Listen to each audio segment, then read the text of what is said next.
Hi everyone, this is Rob Packard from Medical Device Academy. Today's webinar is about the 510K boilerplating.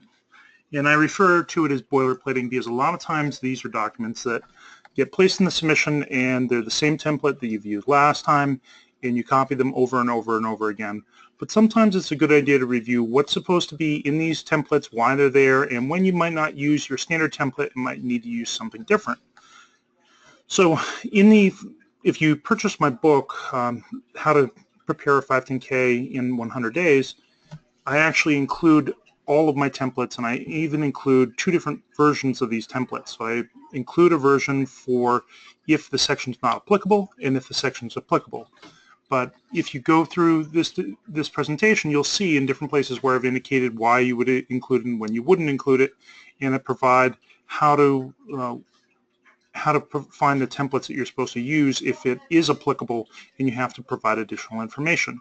I've also included on this slide the different regulations that apply to each of the different boilerplate documents that we're referring to and the volumes that they should typically appear in. Now, if your submission doesn't use a volume and document format and you just have one giant volume, these would be the different sections. So Section 3, Section 6, Section 7, and Section 8. In the first item there, Section 3 or Volume 3, the certification regarding confidentiality isn't required. You don't even have to include that in your 510K if you don't want to, but we'll cover that one first. So going on to slide 2. In a traditional or abbreviated 510K, you have certain sections that the FDA wants. And so if I use my little fancy pointer here, down at the bottom here we have a hyperlink for how to find those format for the content that the FDA wants for a 510K. And they have 21 different sections that they recommend. And so Section 16, titled Software, if you don't have software in your device, then you would say that section is not applicable. But they still want you to include a section for that, just a one-page document that says why it doesn't apply. And your state would be because this device doesn't have any software or software or firmware that would be applicable for software. And remember that firmware is also included in the FDA's definition of what software is. So anytime you have a non-applicable section, for instance, let's say the device isn't sterile, you would say sterilization validation isn't included in the section, that's not applicable. But Section 14, which is sterilization, also has shelf life, and almost all devices are going to have shelf life of some kind. If it's not patient contacting, Section 15 would be not applicable. That's the biocompatibility section. If your device isn't powered, Section 17 for electrical safety and EMC compatibility would not be applicable. So depending on the section, it might be not applicable, but you still include a page for that and explain why it's not applicable. Okay, now getting to the one on certification regarding confidentiality. This is the applicable regulation. It gives you the permission to tell the FDA we want to maintain the confidentiality of the existence of this 510K submission for at least 90 days from the time that we submit it. And the FDA will allow that, but then they also require you to certify that these 5 statements are true. And so you would put in your company name here, your company name here, and your company name down here, your name, your title, and your signature here, and you would fill in this template and submit it. But what it says in here is if you go to a trade show during those 90 days that the FDA is reviewing it and you divulge to everybody that, hey, we've got a 510K submitted, then you now you have to notify the FDA that you've done that, and you have to, and they'll now make it available through the Freedom of Information Act that your submission has been submitted for a 510K for this particular device because you've gone and launched that information ahead of time. And you have to also be careful how you do that because you can't market to people that this device is available for sale because it's still got a 510K pending. So you have to make it very clear that it's a 510K pending. Okay, for Volume 6, this is a truthful and accurate statement. This document is required in every submission. You have to have somebody that's a member of your company, not a consultant, but a member of your company, say that they've reviewed the submission and to the best of their knowledge that everything contained in it is truthful and accurate. So you can't have little omissions like, well, this is close, but we'll leave it in there anyway because it's too difficult to go back and change everything. That's not allowed. So you have to have somebody attesting to the truthful and accuracy of the submission. And this is where that regulation is. And if you're looking for a template of this, the FDA provides one If you go back to this link here at the bottom, at the end of that they have appendices and they provide links to different templates, so you can actually get your templates from there. But if you're looking for my template, this is what mine looks like. It has a header like all mine do, and you would replace this with your company name. You put your product name there, and then 510K submission.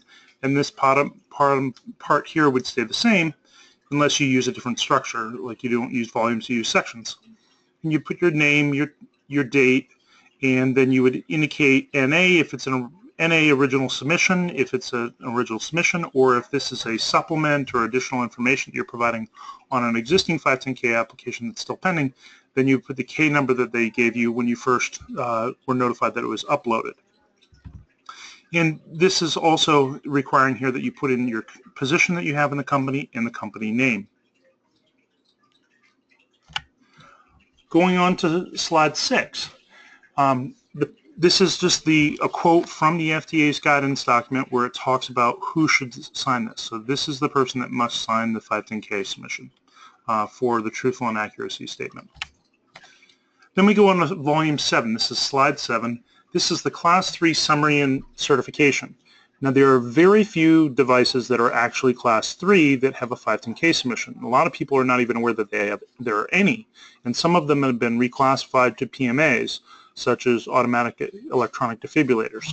But there are 16 devices or device classifications that still remain as Class 3s that allow 510K submissions, and these are the 16 right here.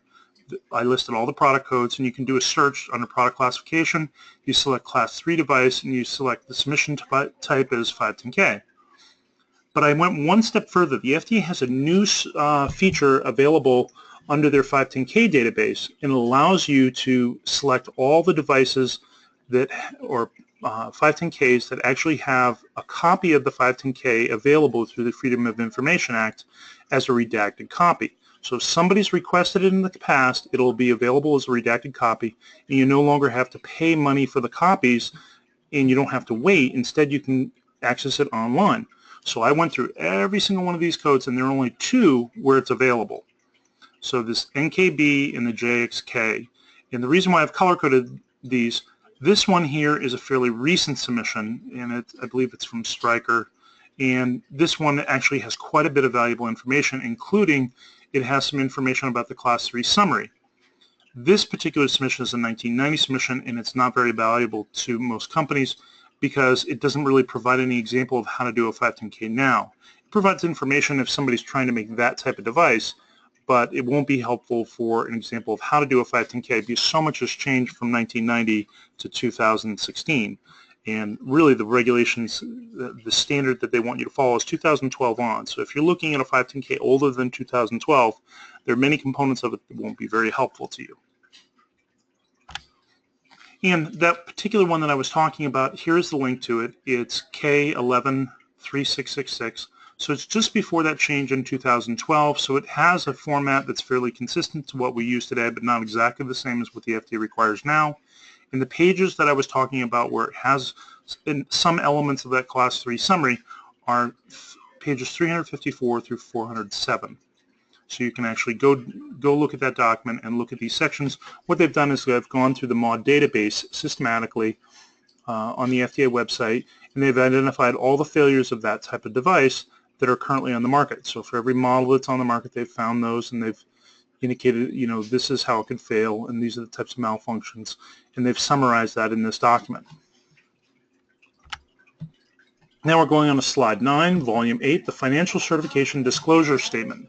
This document would only be used if you had clinical data that was submitted in volume 12 of your submission.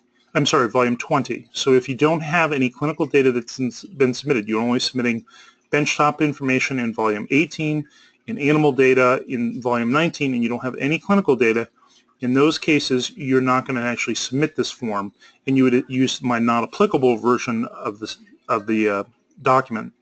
But if you have actual submissions to submit, then you would include the financial certifications. There's a special form for that, and I indicated you would put like volume 8 document 2, volume 8 document 3, and then you put the investigator's name next to it.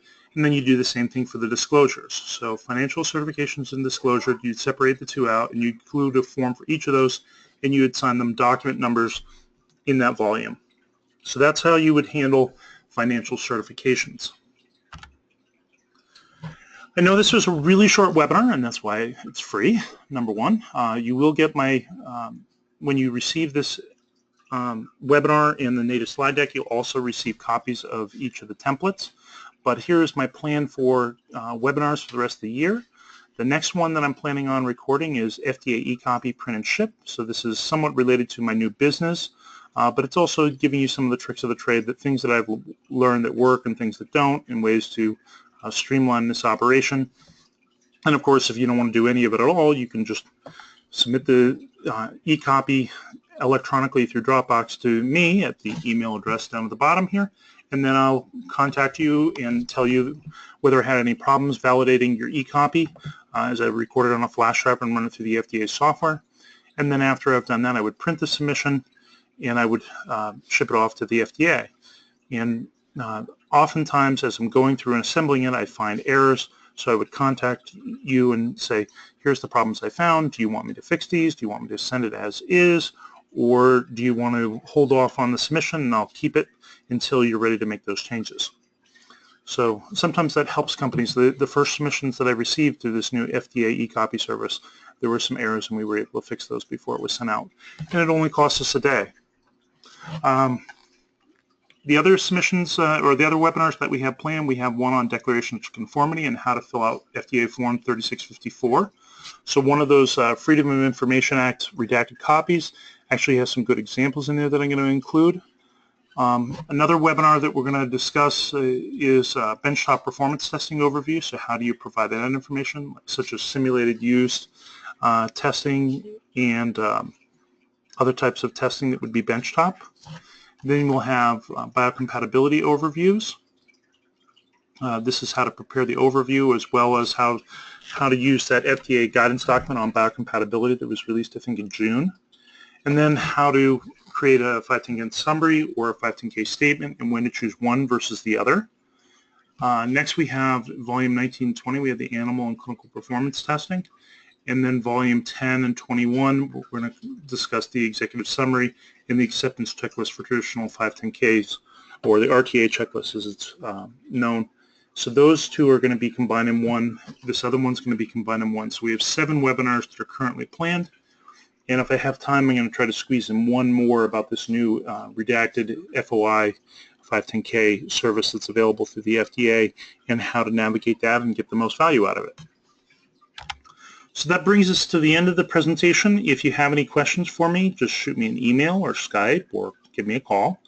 My contact information is at the bottom here. Here's my email address, and this is my new website, and this is my existing website for the consulting business.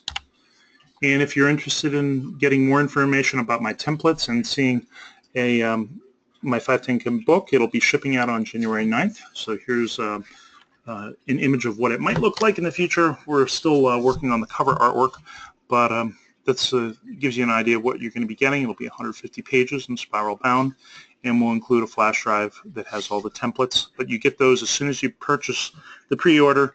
You get access to those in my Dropbox account right away. And then here's a picture of the new printer for my FDA e-copy service. We have a high-speed printer that can print out a 510K in less than an hour, and we've already had a couple of 510Ks go out. So it's been pretty successful so far, but I'm looking forward to working with some new companies submitting 510Ks and additional requests for information and pre-subs. Thank you very much for your time, and I hope you have a nice day.